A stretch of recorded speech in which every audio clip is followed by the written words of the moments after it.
distinguished guests, ladies and gentlemen, boys and girls, good evening to all of you.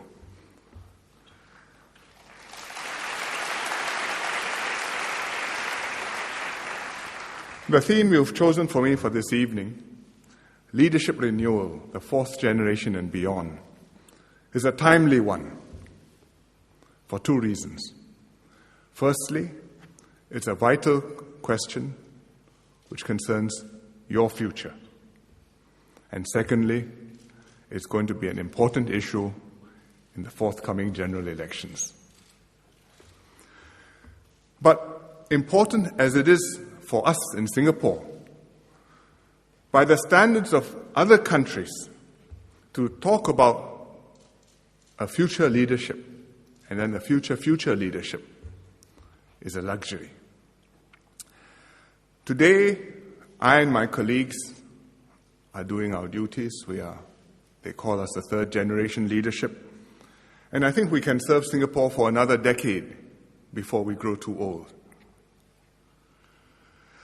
So when we talk about the fourth generation leadership, we're planning not for the next 10 years, but for the 10 years after that, beyond 2020.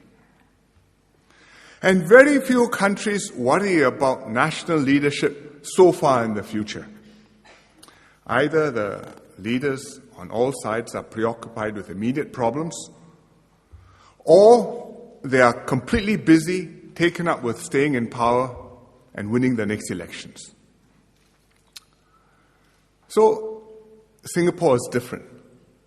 Now, why do we in Singapore have this luxury and indeed this necessity to worry about this long-term future? We've been stable for the last 5 decades now. The PAP has been in power for all of that time. We've had 2 leadership renewals. We are bringing in and grooming a fourth generation leadership in this election.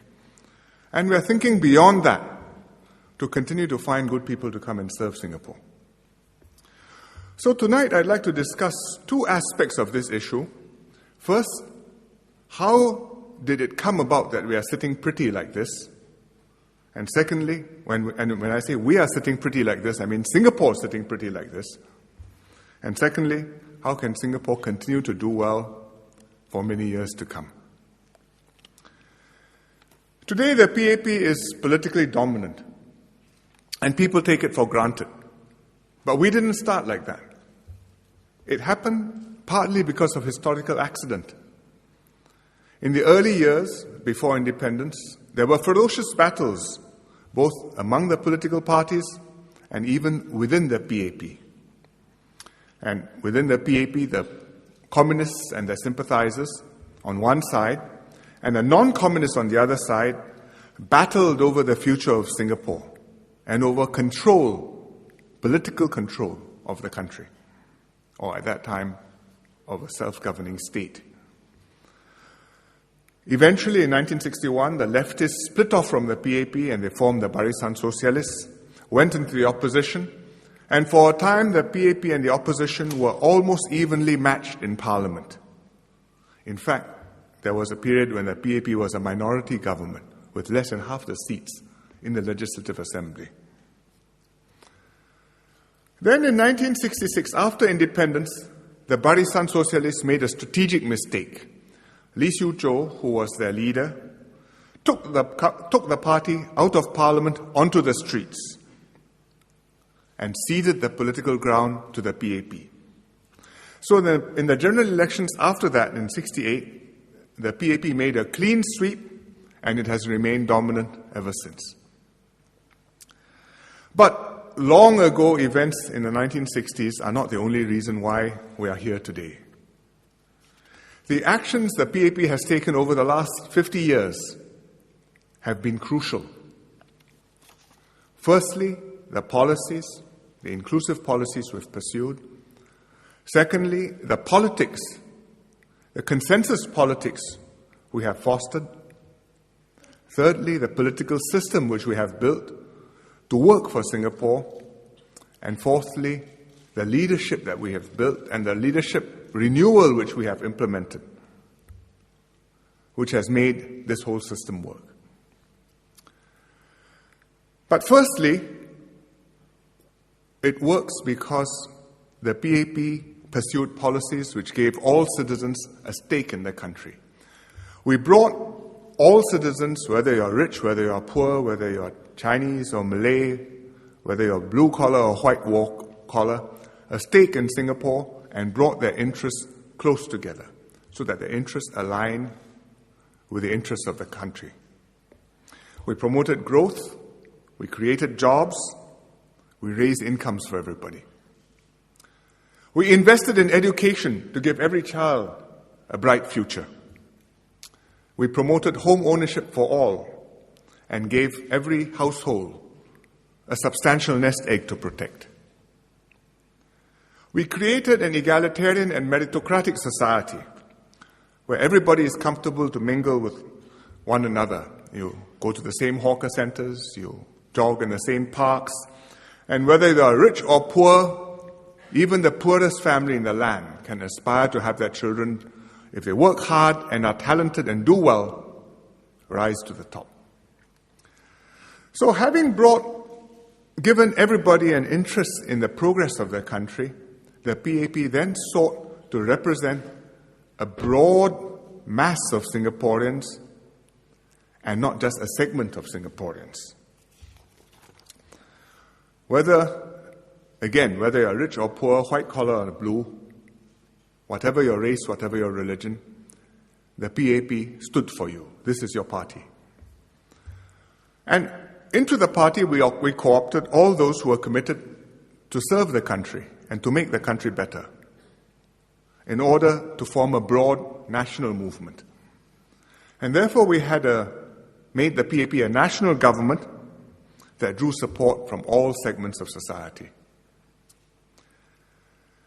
So we got the policies right, people aligned their interests. We got the politics right, the PAP sought to represent the broad mass of Singaporeans. Then we got the system right by adapting it to work for Singapore. We introduced non-constituency MPs to ensure a minimum representation of opposition voices in Parliament. We introduced GRCs to guarantee a minimum representation of minorities in Parliament and also to push politics towards multiracial and inclusive politics instead of racial, partisan, extremist politics. Then we created nominated MPs to widen the range of non-partisan views and to enrich the public debate in Parliament. Then we created the elected president to protect our reserves, to make sure that key appointments are not corrupted and honest people are appointed to the critical jobs in the land, and to promote responsible politics. Because if the president is holding the key to the goodie jar, no politician can say, come, I'm distributing goodies now, vote for me and you will get more. Because you have to get the president's permission, the president can say no.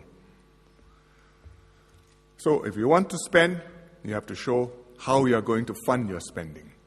And I think that promotes responsible politics. Because of all these adaptations of our political system, we've been able to avoid destructive politics in Singapore, and the government has been able to pursue constructive, long-term policies that work for Singapore. And we've continued to refine our system as we've gone ahead. In the last few years, since the last elections, we've increased the number of non-constituency MPs from 3 to 9. We've created more single constituencies, smaller GRCs, and therefore we've opened up more space for alternative views to be expressed and debated in Parliament. But the system is only as good as the people who work it. And to make it work, you must have good leadership. And good leadership means leadership which is in sync with the times, in tune with the population, and is renewed and doesn't get older and older year by year. So we've talent spotted, groomed new people, inducted them in, and both backbenchers and office holders. And every time we have an election, the most important thing for us is to find 1/3 to 1/4 of the new MPs who can come in and replace the old ones, or those not yet so old, but to replace the existing MPs so that we bring in fresh blood, fresh ideas, fresh energy, and stay in step with the population, despite many years in power. So this way, we've got a system which has delivered honest, high-quality, efficient government. It's capable, it's competent, it works for Singaporeans, and it's cheap because we actually spend very little money running the government. It's not perfect. There are many areas where we have to improve, and from time to time, we do make mistakes, and we have to learn from them and try not to make the same mistake twice. But overall, I think I can honestly say, without blowing my own trumpet, or our own trumpet, that it is a good system which has served Singapore well. So we've gone through crises like the JI terrorist group, like SARS, like the global economic crisis, and each time we've not just come through, but emerged intact and strengthened. And we compare well with any other government in the world, in any other country, whether it's a single-party government, whether it's a multi-party government, whether it's a democracy or whatever. And this system, which works well for Singapore, is an important and enduring competitive advantage for us that makes up for our smallness and vulnerability. It's something which is special. It's something which has taken us many years to build up. It's something which others can see and study, not so easy to replicate.